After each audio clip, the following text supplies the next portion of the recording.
ಯಾಕೆ ಕೊಟ್ಟಳು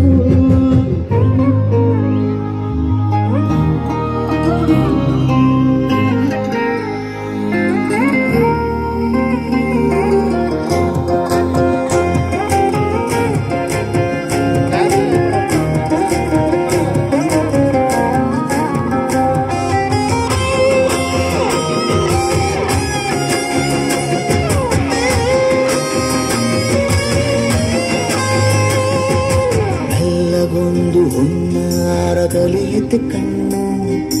ಗಾಳಿಗೆ ಸೇರಿ ಹಲ್ಲೊಂದಾಗ ಇಲ್ಲದೊಂದು ಹಾರ್ಮೋನು ಒಕ್ಕಿತು ಎಂದು ಕಲ್ಪನೆಯಲ್ಲಿ ತುಟ್ಟಿ ಬೆಲ್ಲ ತಿಂದಾಗ ಏನು ಕಲಿತುಕೊಳ್ಳಲಾರೆ ಕೂರಲು ಮಲಗಿ ಒಮ್ಮೆ ಕುಳಿದು ನೋಡು ಜೊತೆಗೆ ಅಂಗಳು ತುಡುಗಿ ಕೈಗೆ ಕನಸಾರಿ ಇಟ್ಟಳು ಹೃದಯವಂತಿ ಕಪ್ಪಲು ಅದಕ್ಕೆ ಕಾಲು ಇಟ್ಟಳು ಸ್ವಲ್ಪವೇ ಸ್ವಂತ ಗೆಲ್ಲಲು ಸಮ್ಮತಿಯೆಂದು